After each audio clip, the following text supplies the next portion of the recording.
இவன் மாறுபாடு செய்கிறான். அக்கிரமம் என்ன அக்கிரமம்? அதுவல்ல, அதற்கு மேல் இவன் நம் பிதா ஆபிரகாமுக்கு முன்னே இருந்தானா? அப்போ இவனுக்கு வயது 3000. நசரேயனாகிய இயேசுவே, உன்மேல் சாட்டப்பட்ட குற்றங்களை எதிர்த்து நீ ஏதேனும் சொல்லிக்கொள்ள விரும்புகிறாயா? என்ன மௌனமாயிருக்கிறாய்? நீ சர்வேசனுடைய சுதனாகிய கிறிஸ்துவா?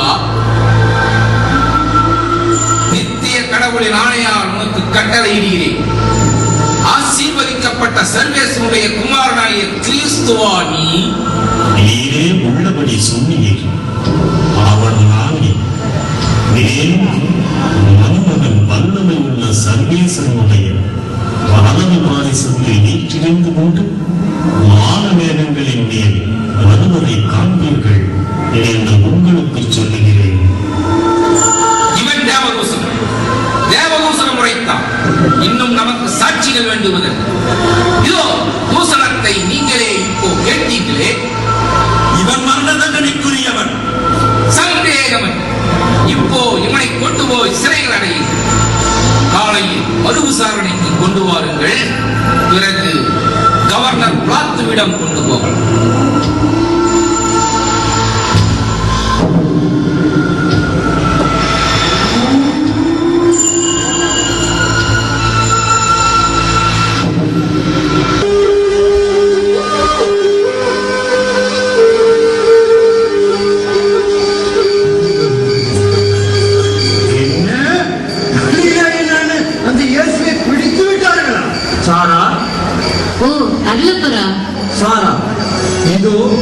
இவர் என் நண்பர். விசாரணை விஷயம் என்னவென்று தெரிந்து கொள்ள வந்திருக்கிறார். இவரை சற்று இங்கேயே இருக்க விடுகிறாயா? ஓ, இருக்கட்டுமே. பெரியவரே, அது குளிர்காய்கிறார்கள். நீரும் போய் சேர்ந்து கொள்ளும். படித்து விட்டார்களா என்றா கேட்கிறேன். விசாரணை கூட நடக்கும். இதற்குள் கொண்டு வந்திருப்பார்களா? ஜோசுவா தானே சொன்னானே. அண்ணே அண்ணே, இதோ இந்த மனுஷன் கூட நேசுவோடு என்பவர்கள் ஒருவன் தான். ஏனையா, நீ தான் அந்த கலிலே நேசு கூடவே இருந்த. நானா? அம்மா, நீ என்ன சொல்லுகிறாய்? எனக்கு ஒன்றுமே தெரியாது. என்ன? நான் அந்த இயேசுவோடு உன்னை தோட்டத்தில் காணவில்லையா? நீயாகவே நீயும் அவர்களின் ஒருவன் தான். ஏனெனில் உன் பேச்சே உன்னை வெளிப்படுத்துகிறது. இல்லை, இல்லவே இல்லை. நீங்கள் சொல்லுகிற அந்த மனிதரை எனக்கு தெரியாது, தெரியவே தெரியாது. சத்தியமாய் நான் அறியேனவன். ஏண்டி, கேட்டையா கதை? நானும் கூட பார்த்திருக்கிறேன். இல்லை என்கிறானே. இவனும் அந்த நசரேயனுடன் இருந்தவன் தான். ஐயோ, கடவுள் சாட்சியா எனக்கு அந்த ஆளை தெரியவே தெரியாது.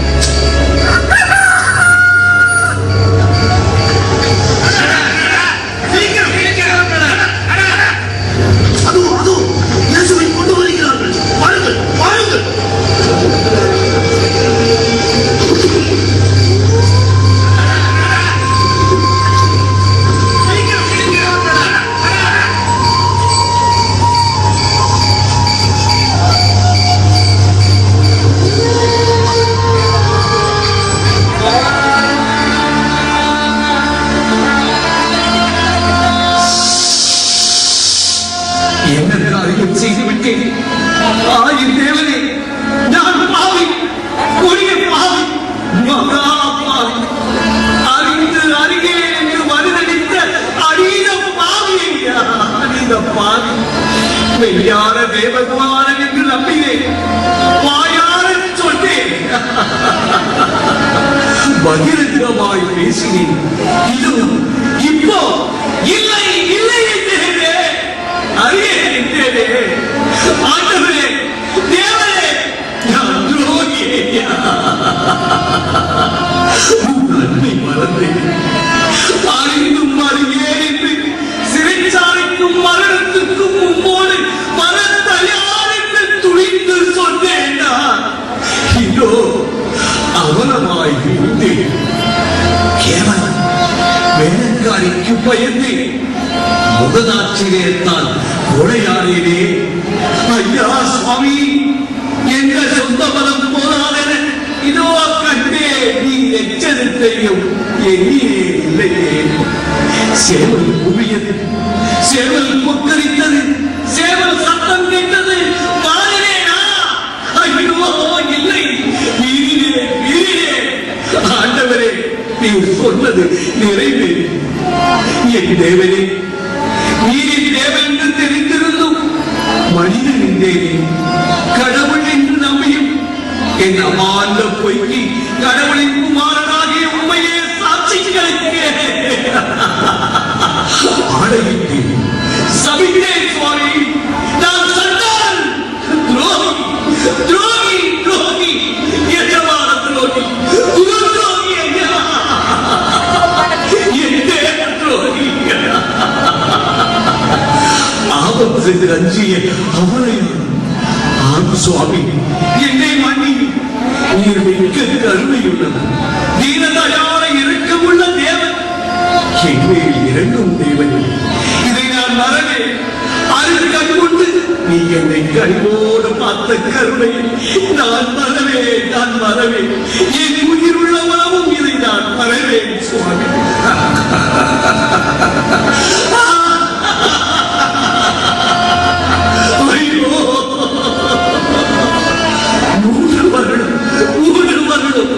அவளோடு அவனை முன்பு வேலையும் கண்டு அநேக அற்புதம் புதுமைகளை கண்டு கடல் மேல் நடந்ததை கண்டு தேவமாய் மறுரூபமானதையும் கண்டு நான் தான் என்ற வார்த்தையினால் பெரும் படை வகுப்பையே விடச் செய்ததை கண்டு கண்டு கண்டு சதா கண்டு வந்த என் கண்களா அவரை காணவில்லை என்று மூசாறு சொல்ல என் கொடிய கண்களா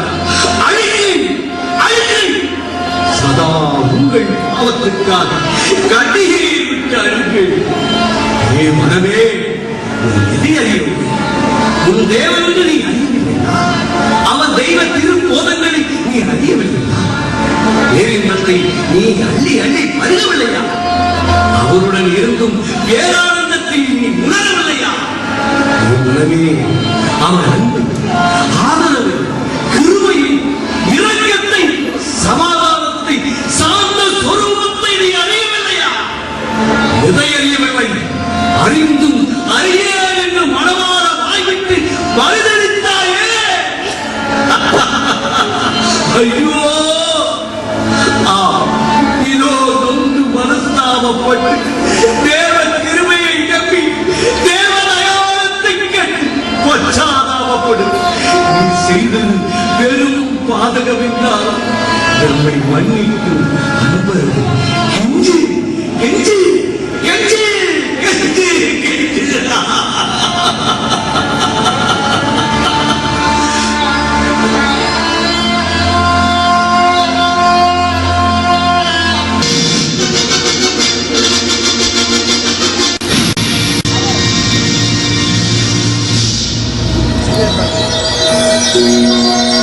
நியாயாதிபதிகளே, ஆசாரியார்களே, மூப்பர்களே, மிக்க அவசரமான கட்டத்தில் நாம் இருக்கிறோம். இஸ்ராயேல் சரித்திரத்தில் இதை போன்ற மகா முக்கிய விசாரணை எந்த நியாயாதிபதி முன்பு வந்தது இல்லை. இந்த குற்றவாளியைப் போல பிரபலியமான ஒரு ஆள் இதுவரை எந்த நியாய சபை முன்பும் வந்தது கிடையாது.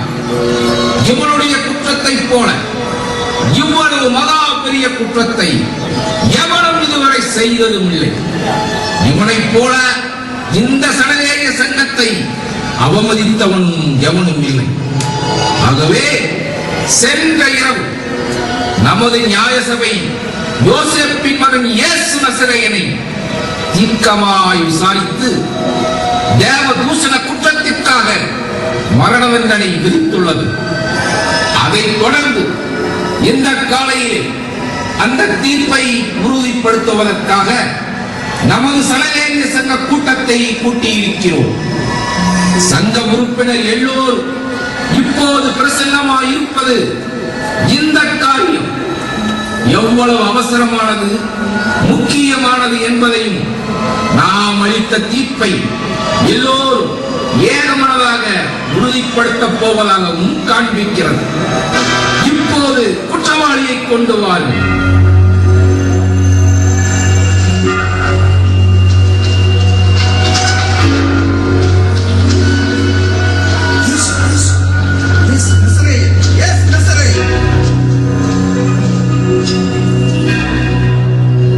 நசரேத்து யோசேப்பின் மகனான இயேசுவே, சென்ற இரவு உன்னை தேவகுமாரன், கிறிஸ்து, இரட்சகன் என்ற தேவதூசண குற்றத்திற்காக மரணத்திற்கு தீர்வையிட்டோம் என்று உனக்கு தெரியும். இதோ மீண்டும் கேட்கிறேன், இதோ இஸ்ராயலின் உயர்ந்த இந்த நீதி சங்கத்தாராகிய எங்களுக்கு சொல், நீ கிறிஸ்துவா, உலக மீட்பனா? சொல். நான் உங்களுக்கு சொல்லுவேனாயில் நீங்கள் என்னை நம்ப மாட்டீர்கள். எனினும் நான் உங்களை கேட்பேனாயில் எனக்கு பதிலும் சொல்ல மாட்டீர்கள்.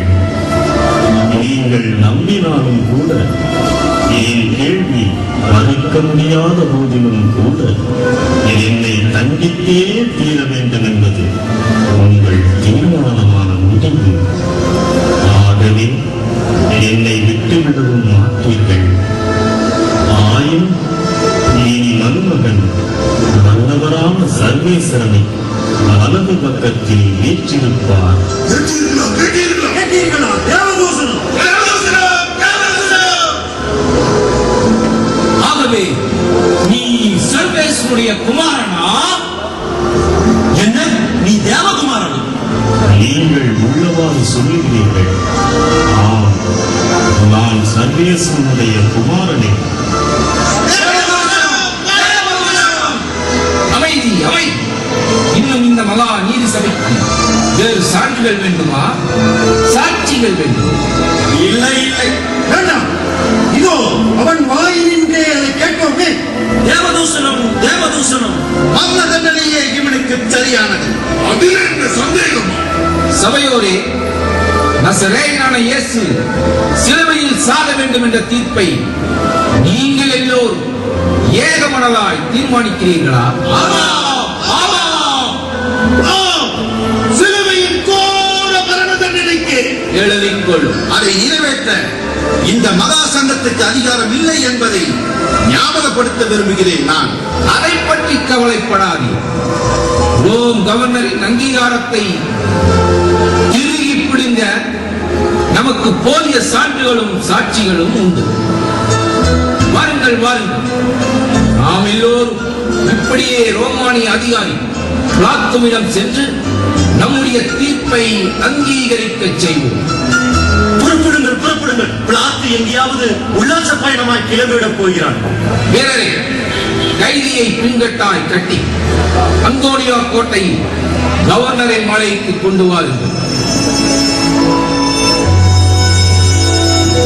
ஓ, அறிவித்தே யோசேப்பா, ஏன் நீ வரவில்லையா எங்களோடு? அதோ உன் நண்பர் சேத்ராக் அருளப்படும் போகிறார்களே. நானும் வருவேன். அறிவித்தாயா, என்ன உனது நண்பன் இயேசு நசரேயன் தொழிலாளியாய் இருந்து போதகனாகி, போதகன் தீர்க்கதரிசியாகி, தீர்க்கதரிசி ரட்சகனாகி, ரட்சகன் இப்போ தேவகுமாரனாகி விட்டானே. அது ஏற்றம், இனி இரக்கம். தேவகுமாரன் கைதியாகி, அப்புறம் கொலையாகி, பிணமாகி,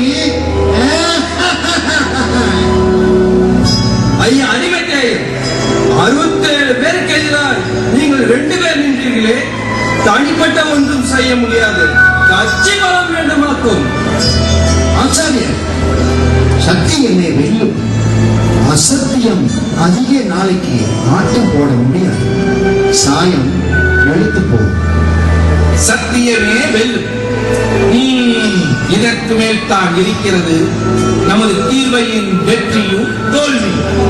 ஒன்றுக்கொன்று விரோதமான சாட்சியங்களுக்கிடையே நீங்கள் கடவுளின் பேரால் ஆனப்பிரயோகம் செய்து நசிரேயன் வாயாலேயே குற்றம் வெளிவரச் செய்த உமது சமயோதித சாமர்த்தியமே சாமர்த்தியம். சபையின் எதிர்ப்புகளை சமாளித்து சகலரையும் நம் பக்கம் இழுத்துக் கொண்டோம். ஒரு கண்டம் தீர்ந்தது.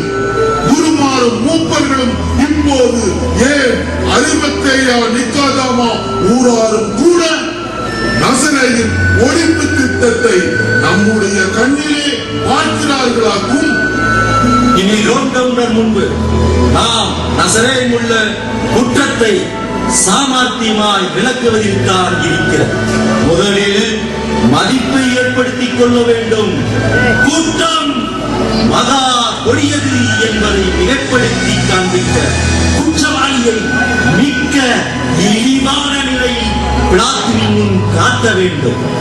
யூதர் நம்மே அந்த ரோமானியனுக்குள்ள அவமதிப்பை அத்தனையும் இந்த யூதன் இயேசுவின் மேல் வெறுப்பாக விட வேண்டும். இதற்கெல்லாம் மேலாய் நம் அனைவருடைய சொல்லும் செயலும் எந்த விதத்திலும் ஒத்திருக்க வேண்டும். ஒரு சிறிய ஏறுவான விதப்பவாதமோ வேதமோ பெரிய தவறாக முடிந்துவிடும். எந்த தனிப்பட்ட ஒரு ஆளின் எதிர்ப்பு கூட இருக்கக்கூடாது, இருக்கவும் விடக்கூடாது. ஆமாம், பிலாத்துவின் கண்டத்தை விட பெரிய அபாயம் பொதுஜன எதிர்ப்புத்தான். நசரேயனின் அபிமானிகள் நாலா பக்கங்களிலிருந்தும் ஏராளமான பேர் எருசலேமுக்குள் வந்திருக்கிறார்கள். நல்ல வேளையாய் அதிகாலையில் நம்முடைய காரியம் முடிந்து விட்டது. ஜனங்கள் வெளிக்கிளம்ப இன்னும் நேரம் இருக்கிறது. விஷயம் பரவவிடக்கூடாது. பிலாத்துவின் இறுதி தீர்ப்பை பெற்றுவிட்டோமானால் குற்றவாளி ரோமைய காவலின் கீழ் போய்விடுவான். அப்புறம் நமக்கு கவலை இல்லை. எருசலேம் மக்களை இயேசுவுக்கு எதிராய் கிளப்பிவிட நம்மில் ஒரு சார பலத்த பிரச்சார வேளையில் ஈடுபட வேண்டும். கோவில் பணப்பெட்டிகள் காலியானாலும் கவலை இல்லை. ஆளுங்கள், நேரமாகிறது. இன்று மாலைக்குள் எல்லாம் முடிய வேண்டும். நாளை பாஸ்கா ஓய்வு நாள், ஞாபகம் இருக்கட்டும். சரி சரி, கூட்டத்தை தடுப்பதில் பெருக்குவதில்